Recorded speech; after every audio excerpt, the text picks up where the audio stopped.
Your country's in revolt. Do you know about this? Show this video.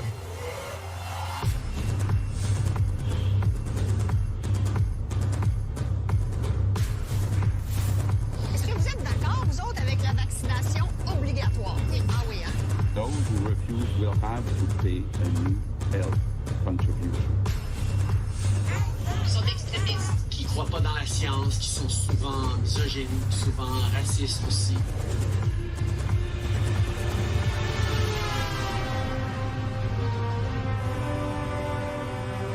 We have one of the biggest revolutions happening. Right now, there's 50,000 truckers and about 1.4 million people headed to the Parliament in Ottawa, and they're going to stay there until Trudeau resigns or they give us back all of our freedoms and rights.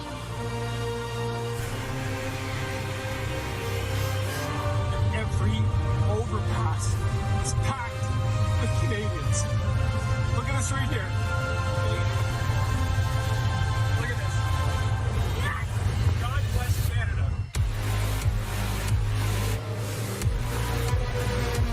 God bless every single one of you truckers and every single one of you Canadians that are supporting this movement. This is not a fringe. We will not be divided. If we stand together, we will win this country back.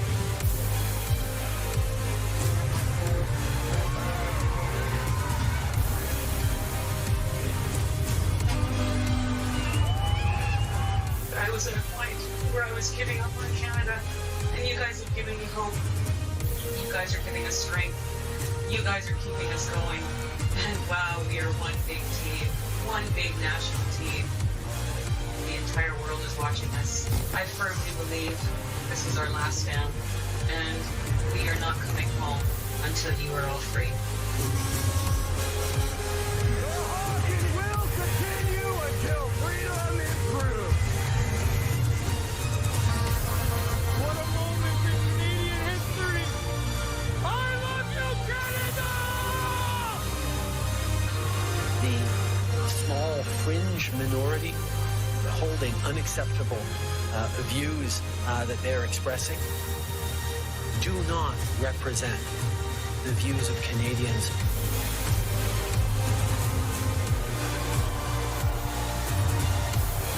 In the last 6 years, Trudeau has changed the face of this country.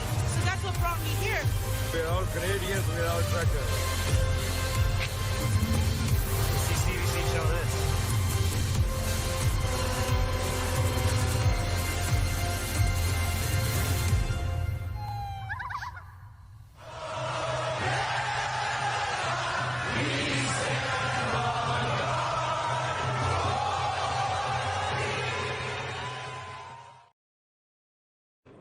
This country is a country of openness, of respect, of compassion, of the rule of law, of the rights of the individuals, of freedom. Freedom from fear, freedom from crime, freedom to love who you want and not be judged for it, freedom to do what you want with your body.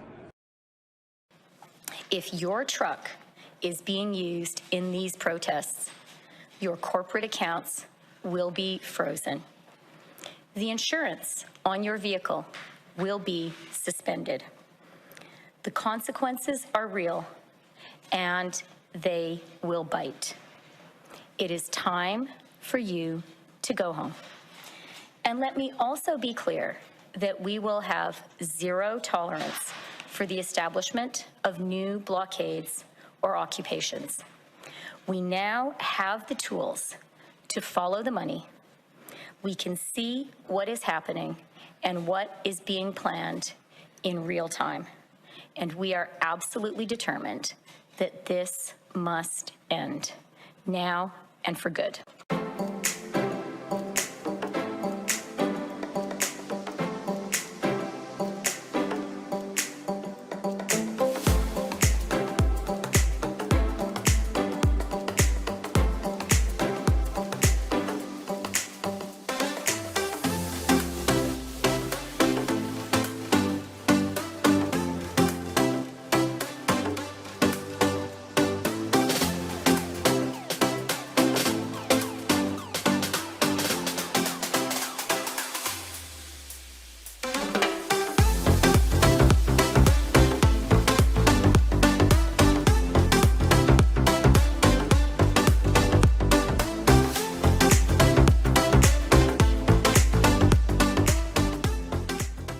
Sir, you mind being on camera? No.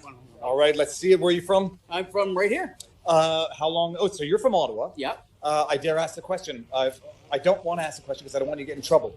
What brought you here? Monday. The actions of the government on Monday was the straw that broke the camel's back. So this is very interesting. This is a first time now. Hitherto, or prior to, up until then. Up until then. You had not been... I've been watching you. Yeah, all right, amazing. Thank you. Fantastic, sir. But you had not been coming down. What was your impression up until Monday? Well, I had been watching you for at least a week at that point, so my impression was the same as it was with that. It was actually more inclusive than I thought so. It was the most inclusive environment I ever just walked into. That's just the guy standing. Fantastic. And then what? I mean, everybody knows Monday. Supreme Leader Justin Trudeau comes out with Chrystia Freeland and basically converts Canada into a banana republic, whatever you want to call it, invokes the Emergencies Act and declares that they can instruct banks to freeze bank accounts. I believe it's as of the Emergencies Act, but wouldn't put anything past them. So that was the straw that broke your proverbial camel's back. Yeah, I have a 6-year-old son, and I couldn't stand there anymore and not do anything. Fantastic. You're right. Well, I dare say be careful. I say be careful not from the security, just from a legal perspective. Yes. Who knows what qualifies as aiding and abetting? And I got your buddy Amber in my phone. Dave, you got. Hopefully, you never need to use it. Thank you very much. I just want to say hi, Dad. Oh, please.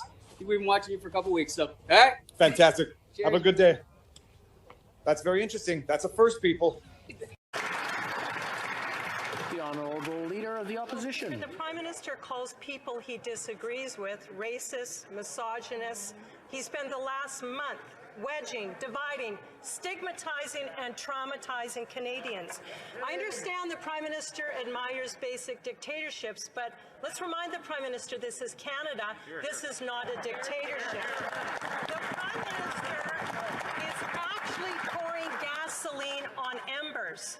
Isn't it true the Prime Minister is doing this for one reason and one reason alone?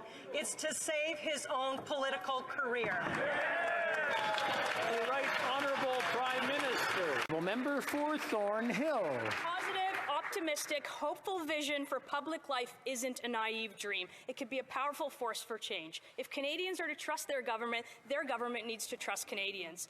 Those are the words of the Prime Minister in 2015. These people, very often misogynistic, racist, women haters, science deniers, the fringe. Same Prime Minister 6 years later as he fans the flames of an unjustified national emergency. So, Mr. Speaker, when did the Prime Minister lose his way? When did it happen? The Right Honourable Prime Minister. Mr. Speaker, Conservative Party members can stand with people who wave swastikas. They can stand with people who wave the Confederate flag.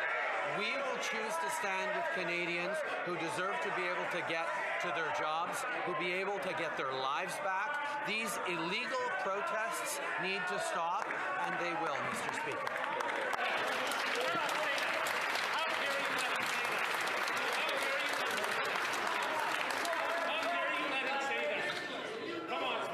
I am a strong Jewish woman and a member of this House and a descendant of Holocaust survivors, and I have never it's never been singled out, and I have never been made to feel less, except for today when the Prime Minister accused me of standing with swastikas. I think he owes me an apology. I'd like an apology, and I think he owes an apology to all members of this House.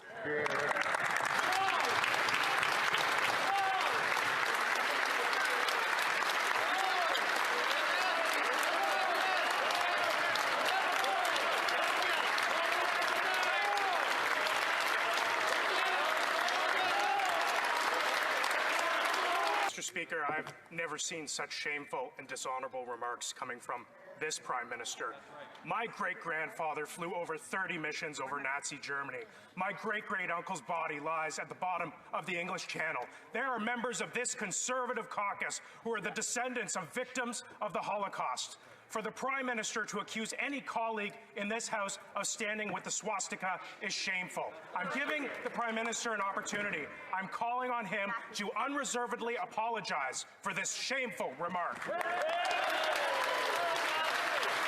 Mr. Speaker, Canadians deserve their freedoms back. Mr. Speaker, these illegal blockades that have continued to interfere with people's livelihoods, to interfere with people's daily lives, have... Mr. Speaker, the lack of an apology from that Prime Minister speaks volumes. I have given this Prime Minister an opportunity to retract a shameful remark where he would accuse any honorable member of this House to stand with a swastika. As I said before, we have colleagues who are the descendants of victims of the Holocaust. I'm giving the Prime Minister one more chance. Will he apologize to all members of this House? That's the right honourable Prime Minister. Mr. Speaker, even as the members of the Conservative Party are calling to us to take more action over the past 2 weeks on this, they continued to stand with and encourage these illegal blockades. Mr. Speaker, Canadians are watching carefully and see exactly where the Conservative politicians who've stood with those blockades are standing. We will stand on the side of Canadians who deserve their lives back, who deserve their livelihoods back. Member for Sturgeon River, Parkland. My apologies, Mr. Speaker. I didn't write these out. But the fact is, I don't know how any member of the government caucus can stand by this Prime Minister when he accuses honourable members of this House of standing with a swastika.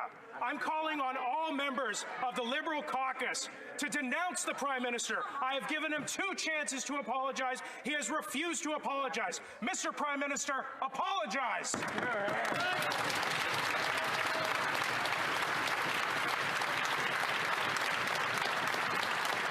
These illegal blockades have been going on in Ottawa for 20 days now.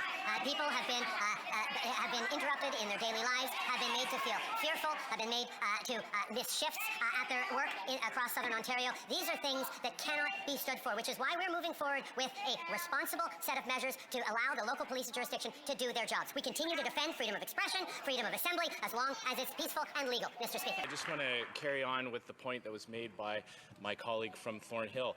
You'll know, Mr. Speaker, that when comments made in the House are so injurious, so insulting, and so unparliamentary, they rise to the level of a question of privilege, Mr. Speaker. And as you know, you have the ability to rule on that immediately.